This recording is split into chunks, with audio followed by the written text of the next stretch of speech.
हम देखते हैं जी। कि हम शहर कायद कराची में क्राइम की वारदातें जो भी होती रही हैं, इनकी बात तो करते हैं, इस पर हाइप भी बनती है जब भी कोई इशू होता है। उस पे हुकूमत के नुमाइंदगान आते हैं, वजाहतें पेश करते हैं और मुतालिका इदारों को रिपोर्ट्स के हवाले से कह दिया जाता है। लेकिन फिर उसके बाद एक खामोशी रिपोर्ट्स के बाद, और उसके बाद वही मामलात। एक्स CPLC के चीफ के तौर पर आपने क्या मामलात ऑब्जर्व किए, और once and for all Karachi में आप कभी देख रहे हैं कि इसको क्राइम से पाक किया जा सकता है? उसके लिए कोई प्लान है हुकूमत के बोर्ड पर? देखिए, एक तो ये चीज हमें अंडरस्टैंड करनी पड़ेगी कि कराची एक मेट्रोपॉलिटन सिटी है और मेरे ख्याल में दुनिया के 5वें 6ठे नंबर पे पॉपुलेशन वाइज है। अनडाउटेडली। तो 3 करोड़ 3 करोड़ की आबादी है, उसके अलावा इतना इसका एक्सपेंशन इतना ज्यादा है। और तो बड़े शहरों में दुनिया भर में क्राइम तो होता है, उसको आप 100% एरेडिकेट नहीं कर सकते, आप खत्म नहीं कर सकते। ओके। उसको आप प्रिवेंट कर सकते हैं, उसको आप किसी हद तक कम कर सकते हैं। हमारे यहाँ मसला ये है कि ये रमजान के महीनों में वैसे ही ये स्ट्रीट क्राइम जो है इसकी तादाद बढ़ जाती है। उसके अलावा भी शहर कराची के लिए जो प्लान बनाया गया था, सेफ सिटी का प्रोजेक्ट था, वो मेरे ख्याल में प्रॉपर तरीके से अभी तक इन प्लेस नहीं हुआ। पता नहीं कितने साल गुजर गए हैं, कैमरा नेटवर्किंग की बातें होती जरूर हैं, कैमरास अब लग भी चुके हैं, मगर इनकी तादाद बहुत कम है और उनकी वो कैपेसिटी भी वो नहीं जो होनी चाहिए।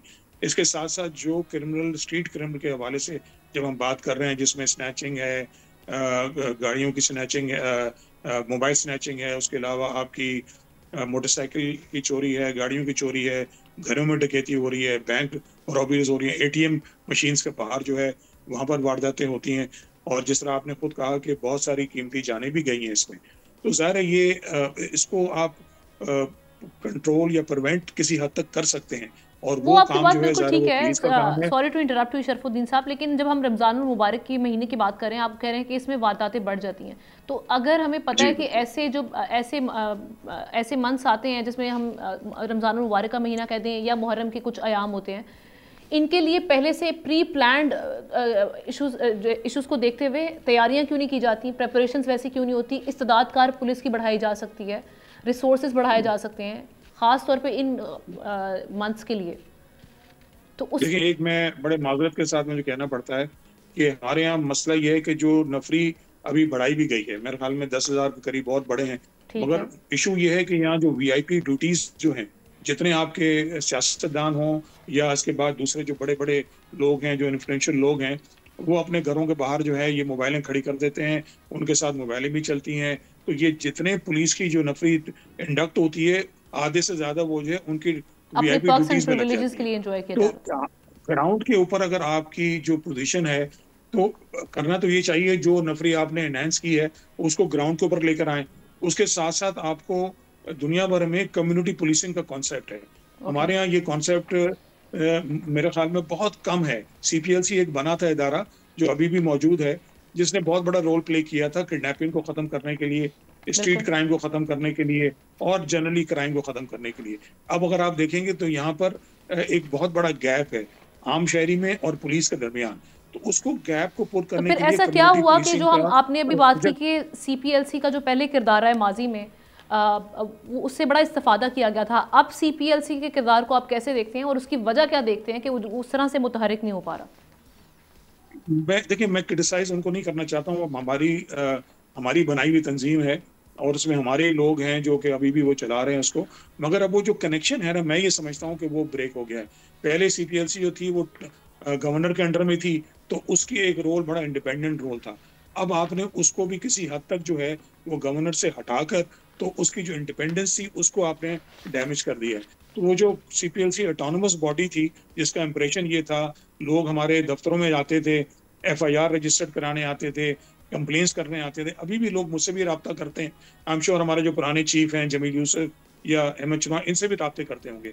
तो लोग जो है ना, वो एक बहुत बड़ा वो कॉन्फिडेंस लेवल जो है पुलिस में अभी भी बहुत कम है। और उसको पुर करने के लिए आपको कम्युनिटी को इन्वॉल्व करना पड़ेगा, आपको उनको इनके साथ पुलिस के साथ मिलके एक काम करना। तो ये स्ट्रेटेजी होनी चाहिए कि मोहल्ले के जितने लोग हैं इनको आपको ऑन बोर्ड रहना होगा थाने लेवल के ऊपर।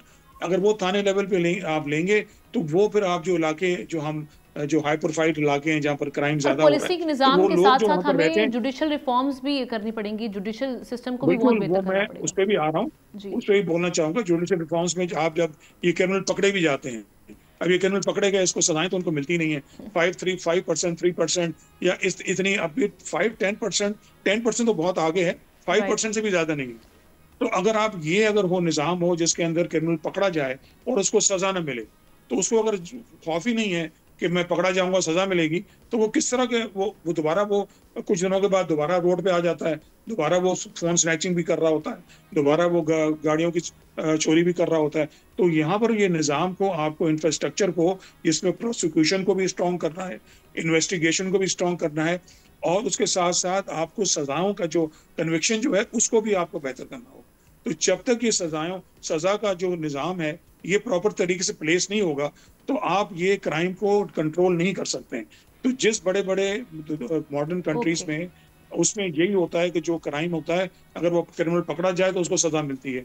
यहाँ पर कुछ ही 2-4 महीने या 2-4 हफ्ते के बाद वो बाहर आ जाए, तो आप किस तरह उसको, आप क्राइम को कंट्रोल करेंगे? तो ये बहुत बड़ा आइडिया है।